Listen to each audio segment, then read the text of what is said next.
Hey everybody, welcome to Christ Culture and Co. Hopefully everybody's enjoying their Resurrection Sunday. It's been raining where I'm at, and I am making a video that I guess I can say has been long awaited for. Honestly, I'm gonna just be 100 with you. I have definitely been on many journeys in this season and seasons of my life, and I'm being obedient. I wasn't planning on making a video today at all. Actually was in the process of doing my hair. Wasn't ready to do that, and because you guys don't know me, I'm not one to talk about my personal life on any type of social media platforms in this detail that I'm about to do. But nevertheless, I myself have been resurrected, and I have some notes here. You'll see me looking around. I'm outside, so got squirrels and nature and stuff like that, so you'll see me. But I'm probably not even going to edit this video. I'm just going to go straight from the dome. The Lord had actually gave me the name of this particular channel back in February, so that's why you see me looking down at the notes. I'm looking at my notes that he gave me, so just bear with me. Like I said, I am being obedient to what God told me to do. He had been giving me a mind about, me sharing my testimony and stuff like that, about many wilderness phases that I've been in my life, very similar to the children of Israel. For those who don't know, that they went through more than just one type of wilderness. And I'm not going to get ahead of myself. I'll be talking to that more as I share my testimony. But the best way for me to capture all of this, because we're talking about a span of over about 9 months or so I'm going to do it in parts. I'm going to be doing it in parts, and if you can look at the title, you'll see what part 1 is. But as of right now, I'm being obedient, and I'm going to get right into it. But again, welcome to Christ-Centered Culture Co. And here on this channel, in this space, I'm very intentional about creating a safe space, cultivating interconnection and support, creating cohesion through real life experiences, like our real life process and journey of being a believer and follower of Jesus Christ.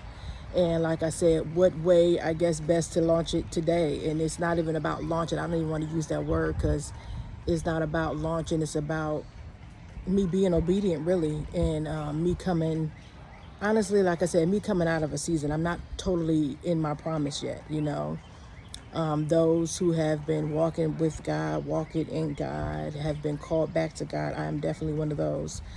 He showed me so many things about what my calling is, more so than I've ever known before. I definitely know who I am and whose I am in this season. But honestly, I struggle with making this video, because I'm like, Lord, you want me to share my testimony before you bring me out? Like, that don't make sense to me, and I'm a type of person where everything is not logical either. This has definitely been an intuitive journey as well, and definitely spiritual. God has healed me. He's delivered me. He's brought me back to the center of him, and him being first in my life. I'm not perfect, nor am I trying to be. I'm not here for opinions. I'm not here for games, gimmicks, attention. I'm here being obedient.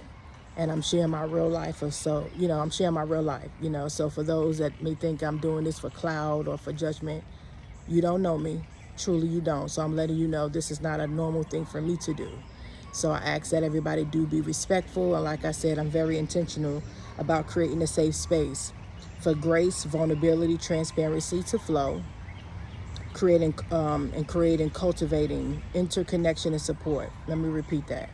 So there's pretty much 3 pillars that God had given me. And like I said, I'm reading from my notes. So if I stumble over it, it's just what it is at this point. I'm not trying to impress nobody. It's been pouring down, raining out here. I literally prayed before I came out. I'm like, Lord, today of all days, you want me to share my testimony? And he's like, yeah, that's what I want you to do. And I'm a little nervous. I'm not going to lie about that, because I'm a very detailed person. So I'm going to do what he told me to do.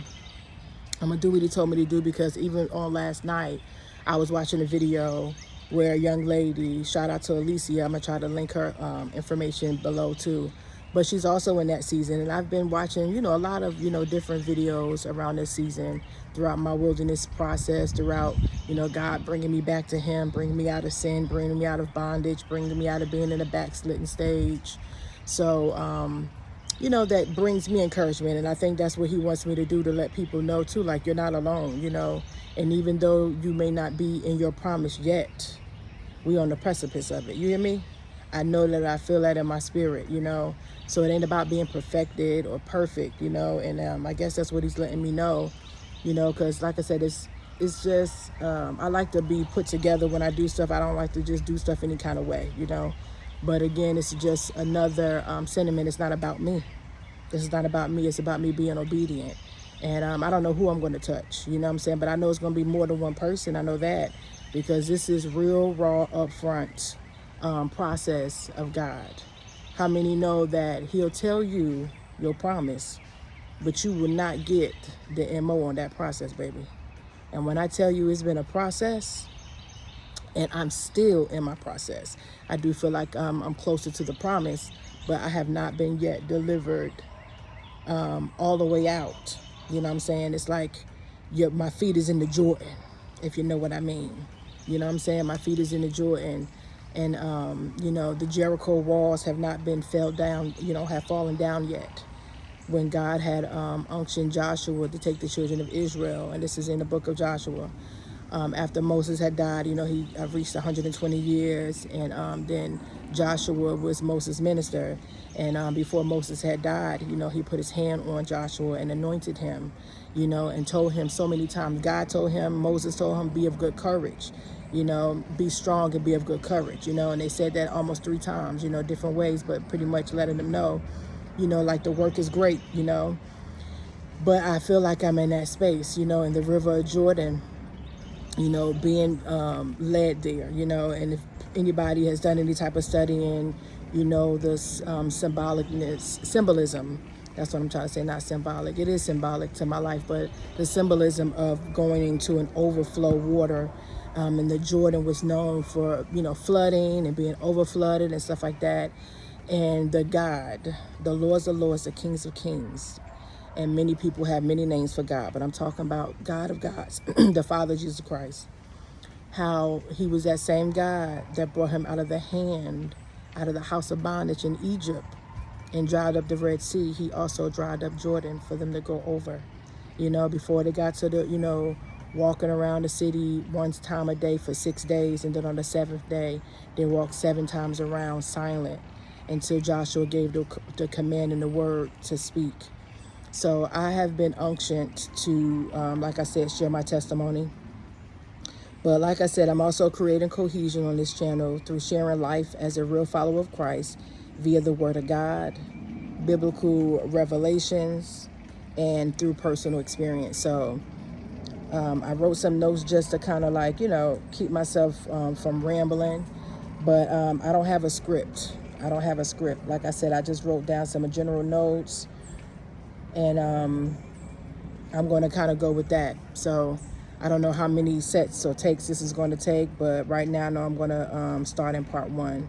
And part 1 is pretty much being chosen and hearing and accepting the call. So I'm pretty much going to kind of give you some context here. So I would say initially, just before I kind of get into being chosen, I'm going to go back to May and June. That's where the core of what I'm going to talk about today about being chosen and accepting the call is coming from. But before I get to May and June of 2024, I'm going to kind of go back a little bit, back to a previous role that I had, and I'm going to kind of go from there. So for those who don't know, my background and my professional education is in the social work arena. So I have my bachelor's in social work, I have my master's in social work, and I've done a lot of different roles.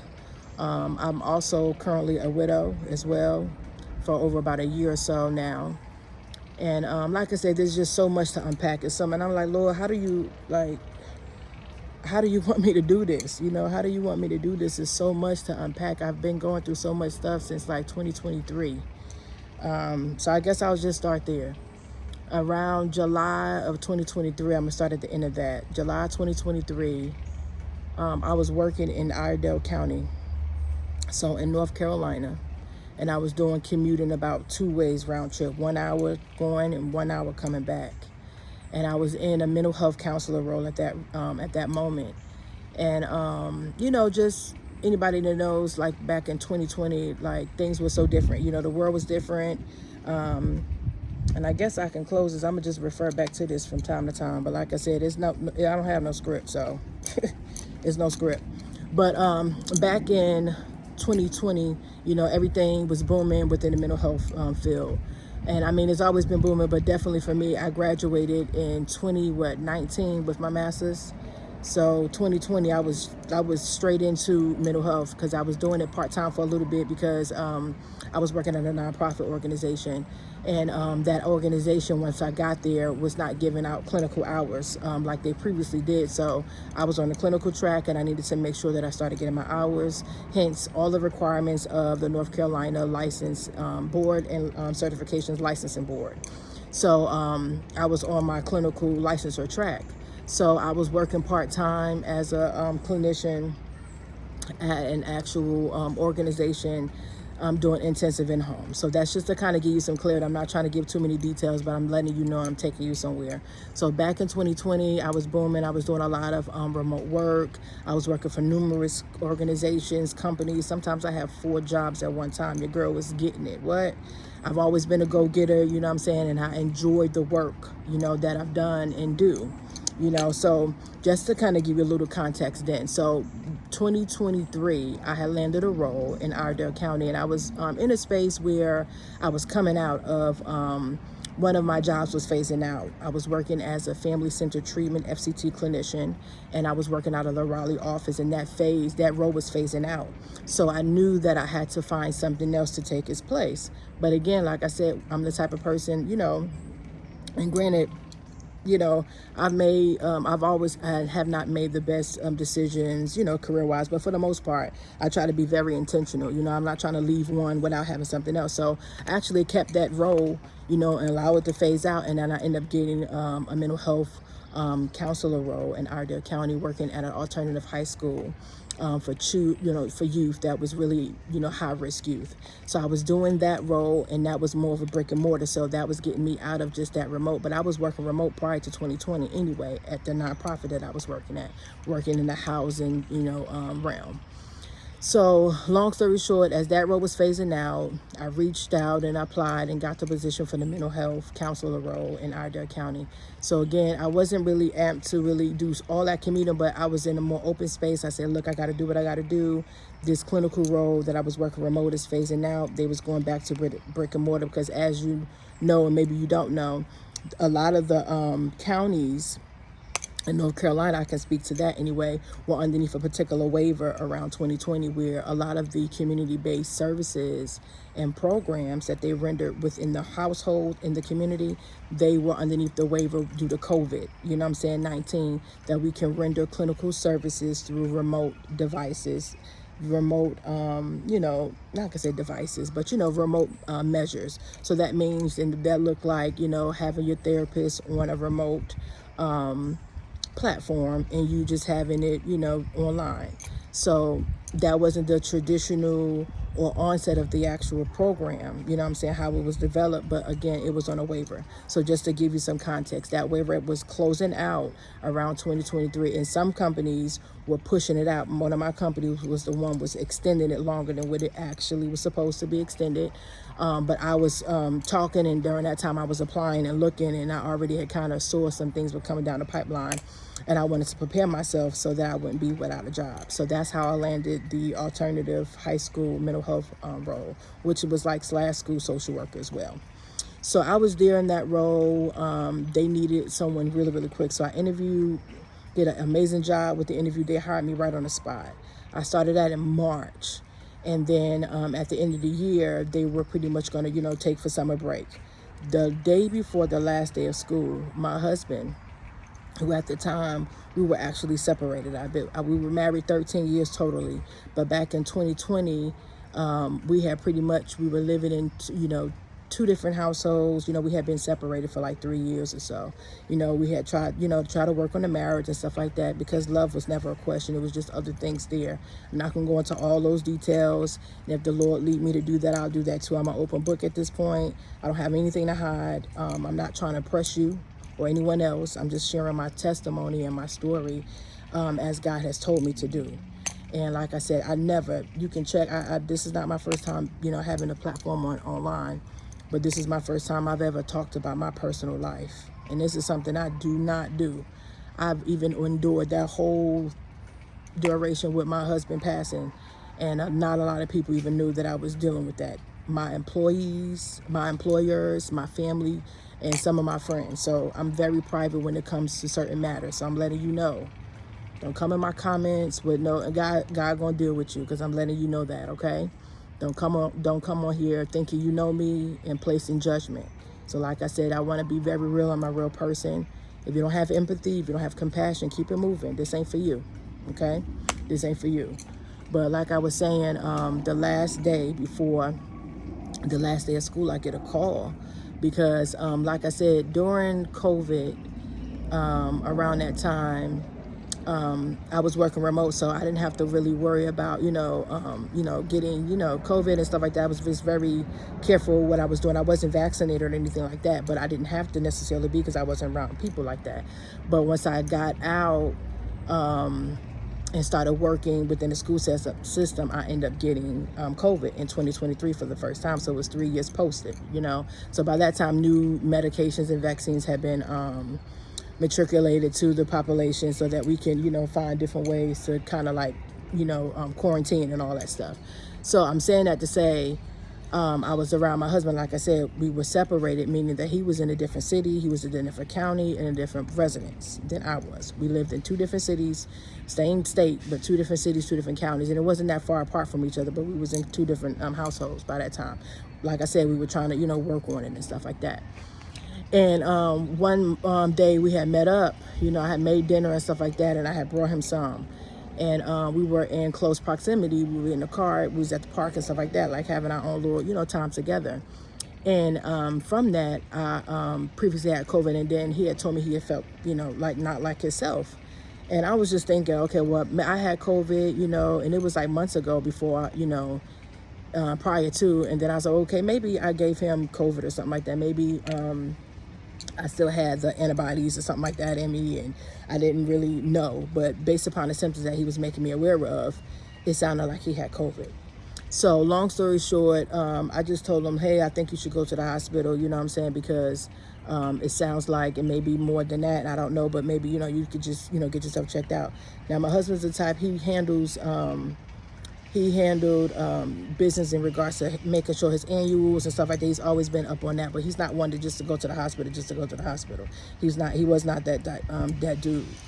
But I said, look, I'm not gonna argue with you, but if you want to go, I think you should go. So I just left it at that. I didn't go back and forth about it. He ended up texting me later, I think while I was at work, like, yo, pick up some stuff for me and stuff like that. And I did that. I picked up the stuff. I got off of work and gave it to him, but he wasn't getting any better.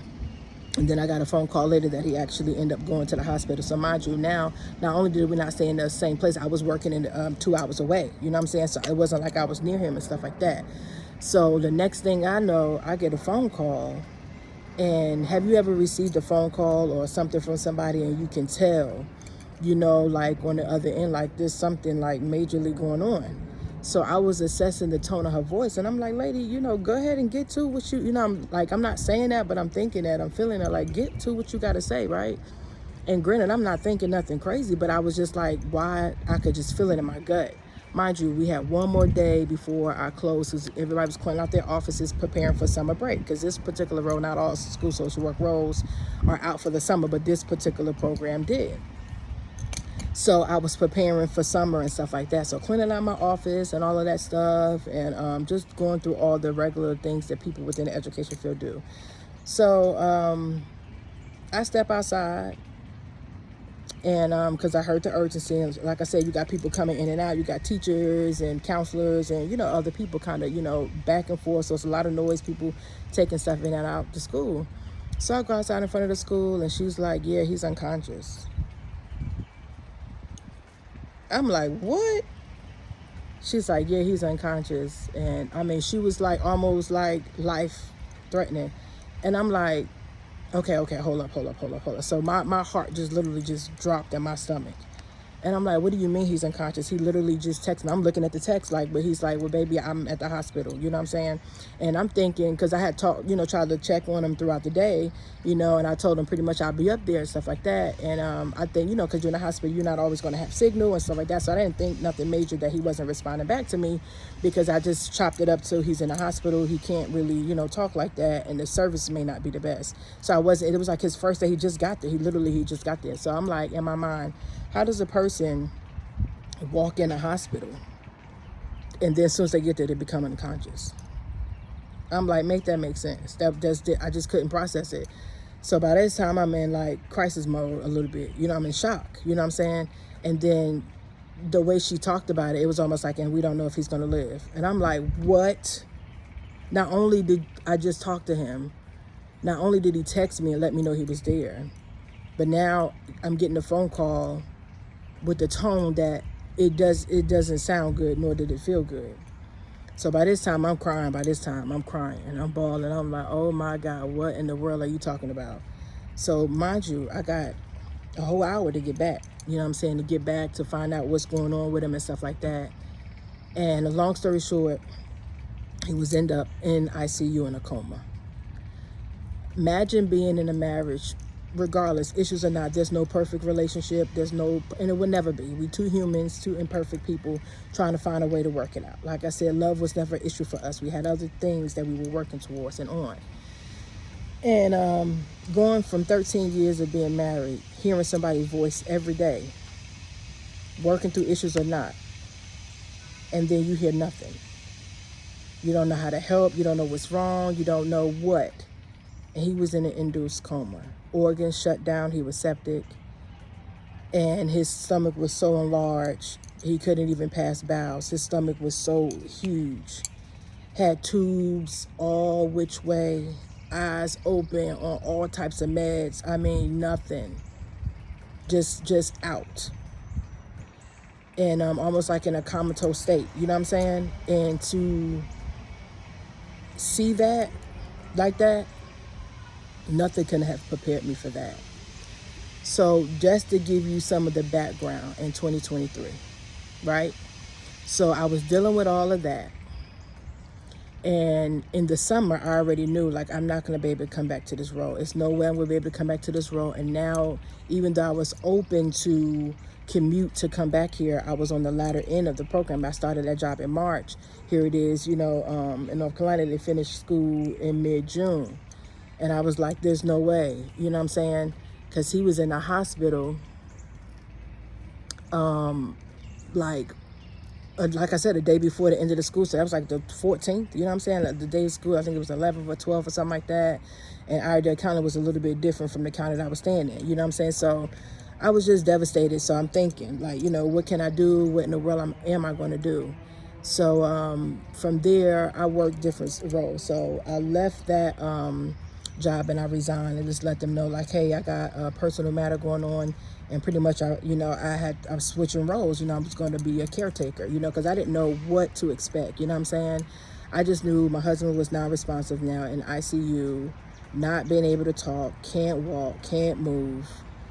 Like I said, stomach enlarged with so much, bowels, organs shut down, kidneys shut. Like when I tell you, you can't make it up. So within the matter of, I would say like a month, I applied to another social work job in a different county. And I tell you, as we speak, literally in the interview, laughing in regards to, just having good camaraderie with the interviewers and the panel of people. It was a program manager, supervisor, two supervisors. He had a program manager, I want to say. And this was like another smaller, kind of more rural county and stuff like that. and I knew about it before because previously I had applied for the role and didn't get it. You know what I'm saying? And then that was more so when I was in grad school. But this time I went apply for it again. It was like, I would say, a difference of between 4 to 5 years difference. So I'm saying all that to say, while I'm rocking out this interview and genuinely being myself, nobody knew that my husband was in the hospital in ICU fighting for his life, and I'm on the interview. You know what I'm saying? When I tell you, I don't know who I'm talking to today. I don't know who I'm talking. I can cry now, you know. Give me a moment, because that ain't even that's just the beginning. That's just the beginning. When I tell you, when God has a call on your life, you don't know what you will have to endure. You don't know what you'll have to go through. And you have to be mindful and be patient with me too, because like I said, I'm outside, you know, and it's just rain and people are trying to, you know, get their landscape together and stuff like that. So if you can't really hear me, I do apologize. See if you can turn it up but right now, that was the, you know, like I said, it's just, even me just talking now and talking about that, you know what I'm saying? It's just a lot, you know. Like I said, I've been a widow because he's passed on. He's passed on November of 2024, you know. So I've grieved, and I'm still grieving. I feel like that's it, you know, it's not one of those things, it's on a spectrum, and it's not a lateral type thing. You go in different phases and stages of grief, right? But I'm saying all this to say, you know, to God be the glory. To God be the glory. And God give me strength, because I don't want to mumble over my words. But if I do, I do. But oftentimes, because I remember before, you know, before this, before the things in the marriage, before, you know, I was in saved, you know what I'm saying, when I was around like 21. And I'm 43 as of March. I'm 43 years old. And I remember being on fire for the Lord, and I'm on fire for God now, you know what I'm saying? But I never played with God. But it was at a time that I was very devout, and I would say even more in a legalistic, more religious form of it. And then I had to grow and mature. There was things that I went through, traumatic experiences within, even in the church. And I'm going to talk about that too. And let me say this, and let me put a caveat here too. I've never been, nor am I, the person that brings down the character of a man or a woman of God. And this is not what this is about when I get to that portion. But I have been unctioned by God, the Lords of Lords and Kings of Kings, to tell my story. And if it offends somebody, it offends you. But I'm not lying about anything, and I have the right to share my story, and I have the right to be obedient for what the Lord told me to tell. So if you don't like it, you take it up with God, not me. It's not my intention, not my motive, or my purpose, again, to bring slander or shame or hearsay or gossip to any women or men of God, regardless of what they did to me, what they said, or things I didn't like. I've never been a person messy like that. Most of the people don't even know some of the things that I've been through and experienced, even in the church world, because I was the one of the people I didn't want to, one, be a reproach, two, certain matters just needs to remain what they are, matters that are personal, you know what I'm saying? And sometimes too, people use those things to bring down the church and all this stuff, and we already live in a culture where people don't need no more reasons than the ones that they have about why they don't want to go to church, or, you know, or why they don't believe in the structure of church or God, or, you know, assembling themselves together, you know what I'm saying? So I'll just say that. But I'm saying all that to say, before I get into all of the parts of what I'm about to do in part one, I wanted to give you context, you know? So when I got to this role, the role of May and June, I had been let go from that job that I just told you that I interviewed for within 3 months. Never in my life have I been let go from a job in 3 months. I was still in my probationary period, rocked my first probationary review, and could not understand for the life of me how in the world was I let go. It was to the point I was literally going to the meeting in the meeting with the director, and she was like, well, you know why? And I'm like, literally, no, I do not know why I'm being let go. So it was just so much. The company was very messy. They had a lot of stuff going on and stuff like that. And I'll say this too, I'm not one to, there's things that I had to grow and mature into my career before I even got into social work. You know, I've always been a government type girl. I've always worked in government or state type of institutions and establishments. And that's what I was pretty much coming. Iredell, that was for the state and stuff like that. And I also was like for a teaching license and stuff, and I was underneath that licensure. And then I was working for Union County for a school social work role. And then after they let me go in 3 months, I ended up going to Atrium. And I worked in a position there. It was a remote position, and I hated it. Oh my God, I hated it. And I was so ready to get out of there. So I think I was there for 3 months. Mind you, while my husband is still in the hospital, still not talking, still not moving, still not walking, still not cohesive. You know what I'm saying? Still in induced coma. So I knew that I had to find something closer to him. You know what I'm saying? Again, we was not in the same residence. So I was like, okay, well, we don't stay near each other, but at least I can try to find and look for a position in that area. So the Lord worked it out that I was able to find a role in Cabarrus County. Now, mind you, that's another small county. It's another government position for the people that's in North Carolina, you know, within that area, Charlotte area, because that's pretty much the area that I was living in. And I'm no longer living in that area again. I got so much to say, and I cannot believe that God got me just telling all my business, like, Lord. But my business ain't my business anymore. When it comes to kingdom work, it's not about me. It's not about me. And I'm not ashamed of nothing. Like case in point, please believe me and please know I'm not ashamed about anything that I talk to you about. Like I said, my Redeemer liveth, and today is Resurrection Sunday, baby. And I have risen in who I used to be and who I wasn't, but I know who I am now, even more so than I've ever known before. You know, and there's a lot of movement and stuff like that too. So y'all see me looking around. Listen, get comfortable, get you something to eat, get you something to drink. Like I said, I'm a real person. I'm not on here with no game or no gimmick. I'm just a girl who sold out for God and who has been through some show enough stuff. And I'm here to let you know that whatever you're going through, whatever you've been through, God got you. And he hasn't even brought me out yet. And I'm letting you know with every fiber in my being, he's bringing me out. He's bringing me out. And he's done such a marvelous work in me. I am not the same. I'm truly not the same. And there's sometimes things that, you know, because I never forget when I was in church back in the day, I was always pray for the, you know, I want the anointing. I want the anointing. The anointing breaks the yokes. The anointing breaks the yokes. And I was just so, you know, overtaken. You know, I grew up, you know, at that time when I was in the church, I was in holiness, you know. And I was just in a space of, you know, that's all I knew. So I put on holiness. I, you know, adopted to it. I wasn't really all the way ready, I'll say, for all of the different things. I mean, we wore skirts and this. And I mean, I'm telling you. So that's just been a journey. But I'm letting you know that when you have a calling over your life, and more so in particular when you have been chosen by God himself, the God that dried the Red Sea, the God that dried the river or lake or whatever it is, Jordan, called, chosen. There's a cost, and there's a weight and a responsibility, and there's also provisions as well. But I'm telling you, when he showed me the promise, because he showed me so many different things, and like I said, around May and around June, he began to really just let me know about the different callings and let me know about how he was going to use me and what he was doing and how he's going to bring me up against different government institutions. Hallelujah. And that today, you know, no longer are the days that people get to be in these roles of influence and authority and think that you're going to dictate and oppress God's people. And I've been through a lot of warfare. I didn't even know warfare like I know warfare now. Do you hear me?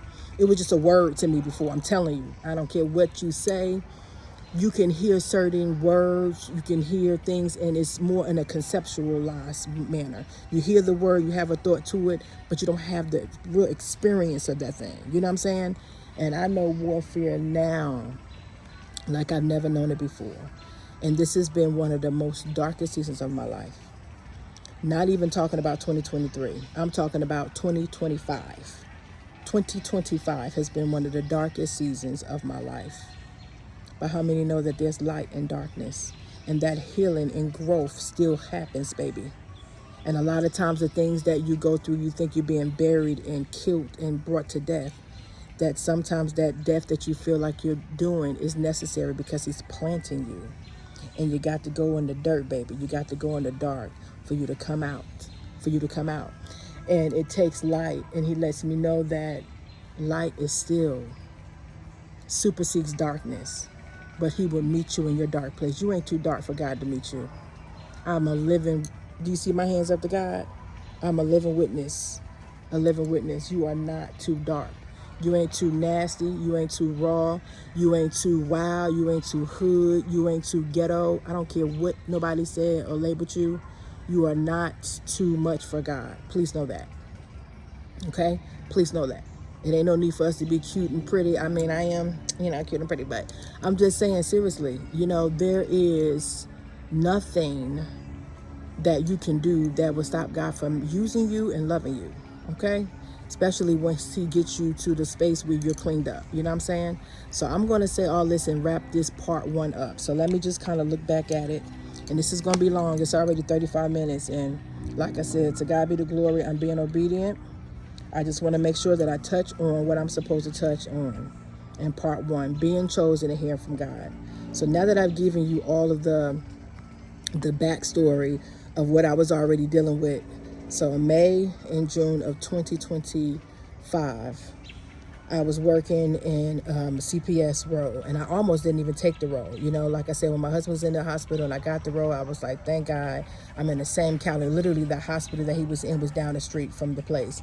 I almost didn't even take the role because the program manager that was actually hiring me and interviewing me, she didn't know what the heck she was doing.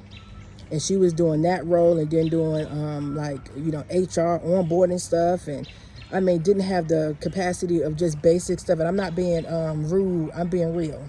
I almost was like this close, to yo, y'all can have this. Ain't nobody got time for that, but I was hating the role that I was in so bad.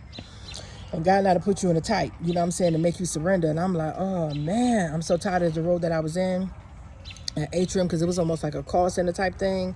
And I cannot sit still like that. I said, oh Lord, this ain't for me. I got to get up out of there.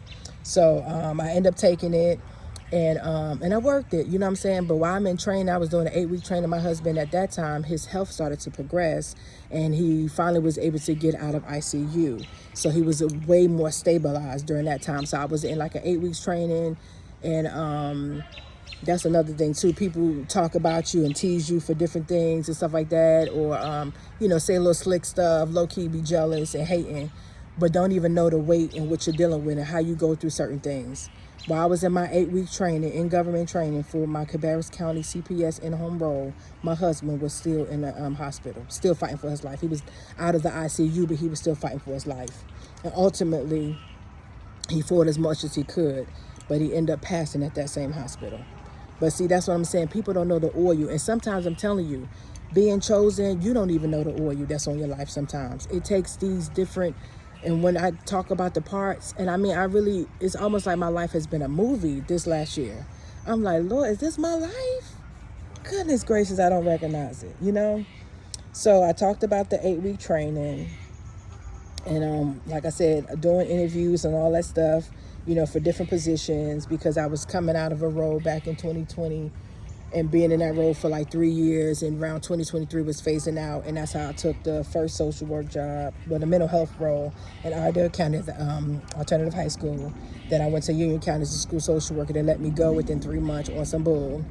And then I got the job at Atrium Health working remote, hated that job, and then I landed the CPS social work role. So now we're up to date at 38 minutes. But I had to let you know, and I had to give you some context to where we're going, okay? I'm going somewhere. So within this role around May or June, this is when God began to let me know that I have been chosen. He began to give me dreams. He began to, while the warfare is going on. Now, mind you, granted, I was going through so much stuff. By that time, I had took some time off because my husband had passed away in November of 2024.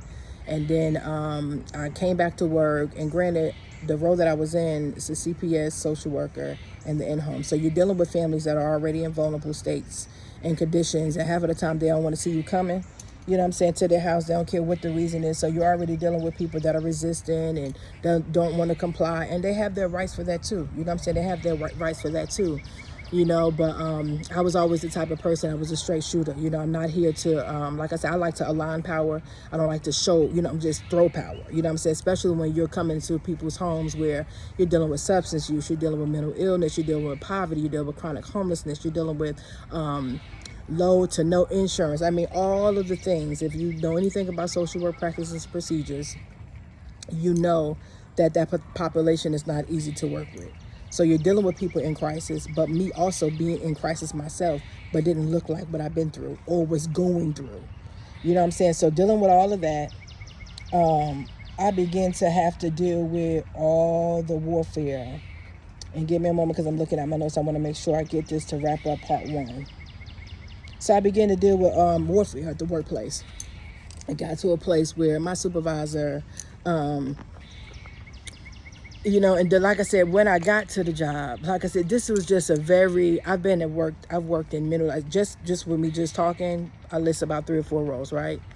I've worked in many government institutions, nonprofit organizations, mental health care systems, public schools, charter schools, state schools at every level, elementary, middle school, high school, mental health, intensive in-home, family-centered treatment. I mean, I know different modalities, you know what I'm saying? Children's and family is my thing, you hear me? I love it, still love it. It's hard work, it's not for the weak. It's not for the faint of heart. So I'm coming in with skill sets, not to say I know everything, but I have been in different establishments. And when I tell you this was a mess, this company was a mess. You know what I'm saying? And granted, you know, sometimes you get roles like that where, and then if you're a social worker, like, where's my social workers at? Am I talking to any social workers? If you are, please comment down below.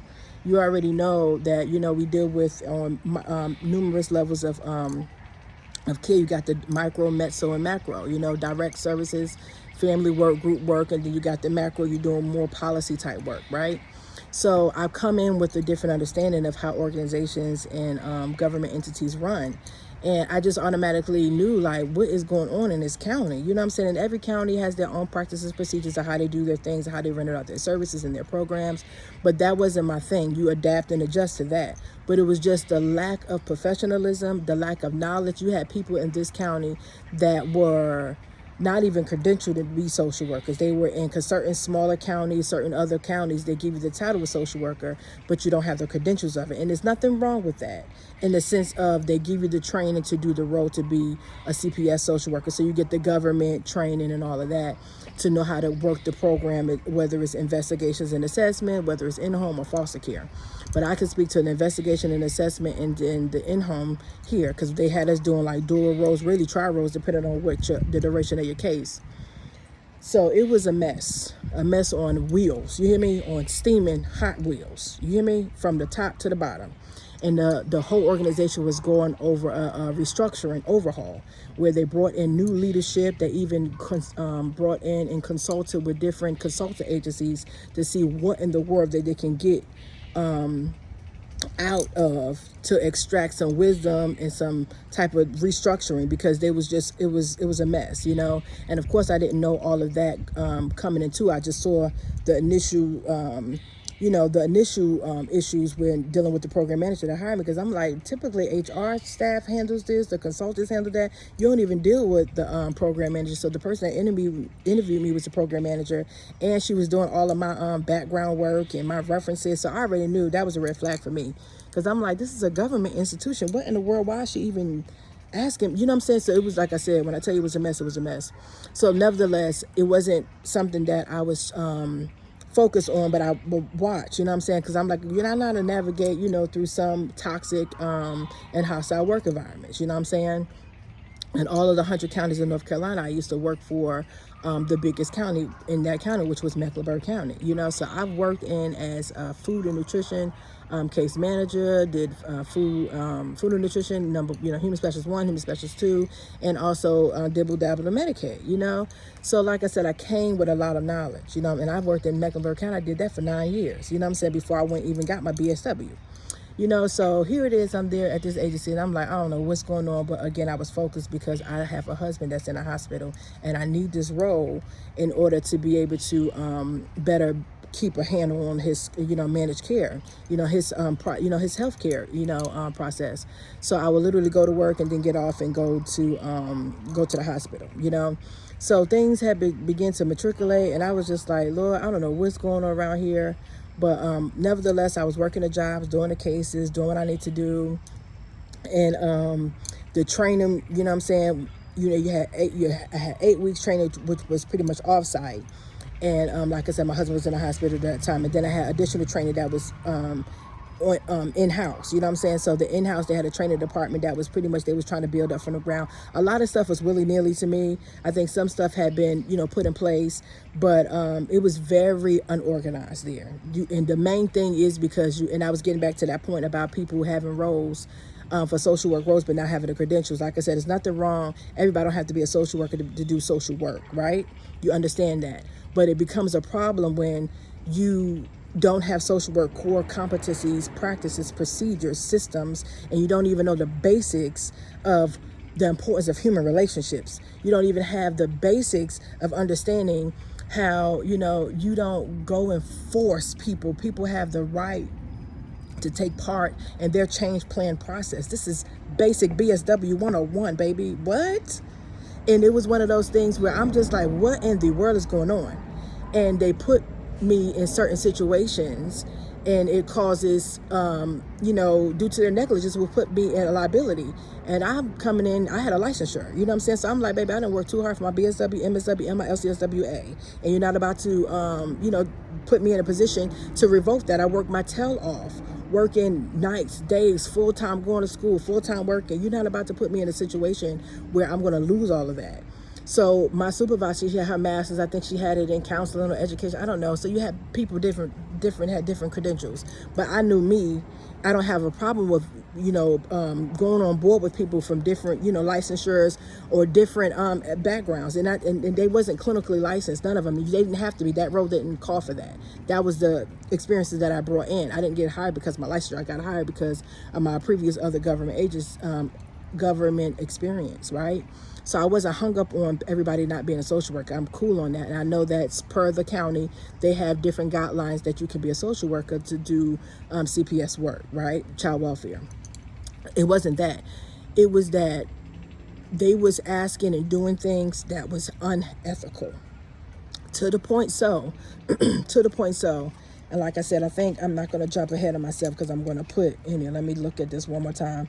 But they was just getting to the point where, they was just doing stuff that was grossly and absolutely unprofessional. To the point, my supervisor, I had a case back in March, and it was a family that was really resistant. It got over to me, transferred over to in-home from investigations, and the investigator worker had issues with the family and stuff like that, not really wanting to be compliant. So I inherited that same resistance. And me, like I said, I normally just go out and just assess initially, and I don't really try to get hung up on too much, but I try to let the family know, like, hey, this is what I'm here to do.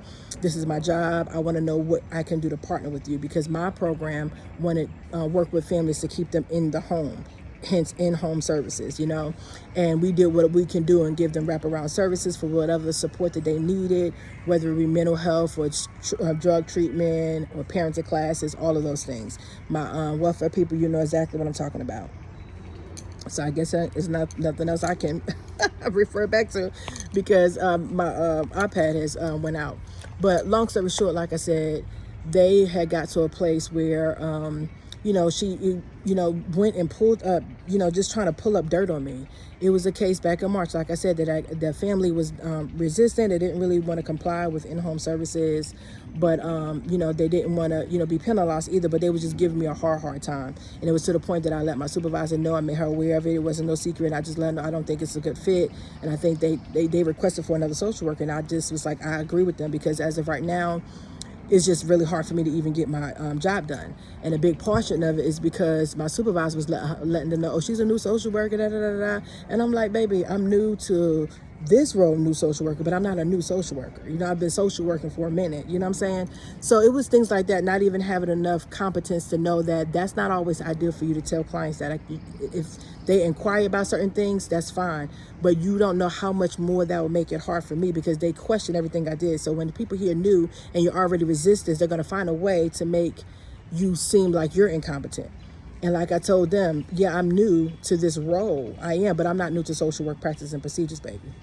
So it was one of those things that my supervisor ended up switching me out and switching the case out to one of my coworkers. And then later around May or June, went back to that same family. And guess what she did? Call herself trying to asking for a statement on me.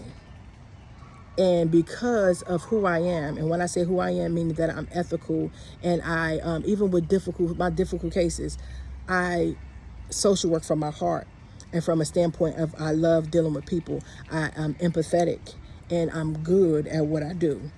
And though that was one of the hardest cases I had, the family member reached out to me and let me know, hey, your supervisor's calling us and reaching out to us to give a statement on you, and I wouldn't want that to happen to you. I had no idea that these were some of the things they were doing behind my back. So it's things like that. And then I started to see other people, and they started giving me hard times and case planning and all this other stuff. And every time you turned left, they were saying, no, I should have went right. And if I went right, it was telling me I should have went left. And it was just making stuff so difficult. By this time, I had to go out and contact HR and confirm their grievance policy, because then now she gave me a bad review. And so it was just so much stuff. Retaliation to the woo-ha. And I said, well, baby, y'all don't know me, but this ain't my first rodeo. So you're messing with the right one. And people can look at that as arrogance. I don't care what you can look at it. Once you go through certain things, you get experience, and that experience gives you a surety of what you need to do to handle business. Because it wasn't about personal, it was about professionalism and my credentials. Again, I've worked hard to get there and to obtain those credentials, and I'm not going to let foolishness take it away. So I end up reaching out to HR, confirmed the grievance process, and I implemented those processes, which included me having to reach out to the administrator and work with an HR consultant. But when I found out the HR consultant didn't even know what a mandated reporter was, and I'm a very patient person and understanding person when it comes to certain stuff, I said, Lord, I'm doomed. So he began to show me all these different things. And it got to a point where it came to another case. This case was so problematic. I'm not even going to say problematic, but it was a complex case, to the point where I had to go to 6 different houses just to do one home visit. Did you hear me? People may not understand what that means, but to do a home visit. Sometimes you may have to go to the school, may have to go to, different parents' houses, depending on if they divorced or together. But to 6 different places just to do one. And the Lord had me rocking and rolling. I mean, I would be in tears. It got to the point like I was so tired. I said, Lord, I can't do this. Around May or June, this is 2024 we're talking about, right? No, 2025. Yeah, because we in 2026, yeah. So this is May and June of 2025. So I'm stressed out. I'm crying. I'm got all this case stuff on me, and they putting the heat on me. Because at this point, they was trying to make me quit. And then what she didn't know is that I also knew that she had some other stuff, HR stuff on her too, because this wasn't her first rodeo too. They sit, and this is the thing that this county, which I was able to see, they delegate behind the desk.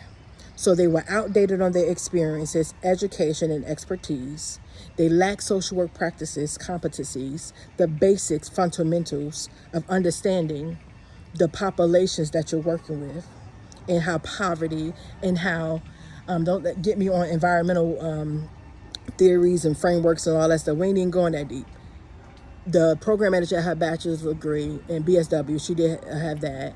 My supervisor, she had a master's degree in something else, and counselor left and came back. I think she used to have her own group home at one point and stuff like that. Like I said, they brought experiences too. You don't have to just be a social worker just to have experience. But what they didn't do, they lacked community experience. So they've been behind desks for too long, delegating to other social workers what to do when they don't even know what to do. They know the processes and procedures of handling the social work welfare piece of it, but they lack the social work core components, if that makes any sense. So you can give a case, you can assign a case, but you really yourself don't know how to work that case. You yourself don't know how to engage. You yourself don't know how to use culture and culture competence. You don't even know what it looked like. I had a program manager said, well, if their house is dirty, why won't they just clean up? This is what I'm talking about. So I was dealing with all of that, and the hate just started increasing. So they started banding together against me. I think it was this is a whole department now, a whole in-home department. Now, mind you, got people leaving, coming, firing, quitting, leaving, coming, all throughout the time. And a lot of times, and I hate this about our profession, a lot of times they treat you like nothing because they're so used to how turnover rolls. They feel like, well, you ain't gonna be there long anyway. So they treat you like you're dispensable, which we all are. But at the end of the day, Just because you see somebody's face, you don't know what they can deal with. You don't know what, and I specialize in working and navigating toxic environments. I'm not going to tell you that, but this ain't the first jacked up place I done worked at. And again, I got a husband that was in a hospital that needs me, and I need to be able to stabilize my income. So it's not about that. It's about handling business as a woman and as a professional. And I'm going to do it with grace, regardless if I got to swallow every day that I'm grieving too, that I'm hurting too, that I'm bleeding too, that I'm in crisis mode too. And I never showed up like that to my families. Was I perfect? Nope, I wasn't perfect. Because some of my families tried me, and I had to let them know, you don't want to do that in a respectful way. You know what I'm saying? And let them know that I'm here to help genuinely. But I also let them know they have the right to allow me in their home. They have the right to follow with my supervisor. They have a right to disagree. Only thing I ask and only thing that I expect is respect. And that's my thing. We can't move forward. We can't do nothing if we ain't got respect. But you guys, I went through so much hell on that job that it got to the point I'm waiting, following up with HR, giving all these other things. It got to a place that I found out that my supervisor failed to report sexual assault on not one child, but two, and threw it under the rug and tried to put it on me. It got to the place that we couldn't even work together. It got so toxic. We couldn't even work together, so I had to be reassigned another supervisor, which was her supervisor. And then, pretty much the same person was her, Ace Boon Coon, you know what I'm saying? So because of all of this was going on, and they caused it, and because I went to go to the procedure of handling it the right way, then they all want to gang up on me, like I'm the wrong one. But one thing about me, if you want to see another side to me, mess with a child. Mess with a child. Mess with my family or mess with a child. I will go to bat. And she failed to report the section and did not want me to report it. I told her about it. I told her that she would try to finagle my words, finagle their words, and she was very slick and very cunning, and it wasn't her first time. Even let me know social workers that came before wrote a whole letter about how this agency was trash, and it was. And what they do is a lot of times they have this camaraderie with one another. They are cahoots with one another because this was a town that they, it was very kind of small. So people that stays in these positions, they stay in them forever. And a lot of times government ain't what it used to be. You know what I'm saying? You fighting over benefits. That child, the benefits ain't what they even used to be no more. You can't even get decent. Nobody's even giving what retirement anymore. Like fighting over what? You know what I'm saying? So my mind frame was beyond that. You know what I'm saying? So she waiting to become program manager, and she's waiting for the program manager to retire so she can have her position. It was like that. So they were all working cahoots, and they covered each other and covered their back, good, bad, or indifferent. But what they didn't know is that I wasn't a fool. I may look young. I may look like a fool, maybe. I don't know. But I'm not a fool. I'm not a fool at all. And I could not speak on a lot of stuff. And I never even mentioned God to nobody up in there. I never even talked about God because I was still in the, like I said, within the conscience of my marriage and us separating and stuff like that. I already had left my church before, backslid, back in the world, fornicate, all that stuff. And like I said, I ain't got nothing to hide to nobody. So I wasn't going to talk about God because I'm like, if I'm in sin, I'm going to be in sin. Because that's one thing about I'm either hot or cold. I'm not going to be lukewarm. You know what I'm saying? So I wasn't talking to people about God like that because I was already in backslid mode. You know what I'm saying? But they didn't know that I even knew God. But God knew. So this is part one, y'all. I'm not going to try to make it an hour. I wasn't even expecting it to be this long. But I don't have no breaks on this right now. I'm just doing what the Lord told me to do. And I'm going to be back with part two. But I just want to encourage you and encourage anybody that's watching, in seasons of being called and being chosen, you don't know what you have to go through. You may not know what you have to endure. But when I'm telling you that we have to endure, we can't be weary and well-doing. And, we'll reap if we faint not. But what I can really say is that I never would have thought, one, that I was chosen. Didn't even know of all the giftings and the assignments and the callings. But, oh, my God, I would not know the process that I would have to endure to get here. I'm still going through as we speak right now. Not in these same ways, but he has not gotten me to my promise yet. And like I said, this was a very hard, I was a little nervous making this video. I'm wide open now, right? But I'm just wanting you to know that God loves you. He sees you. And if you are watching me, I'm telling you, you probably have a call over your life.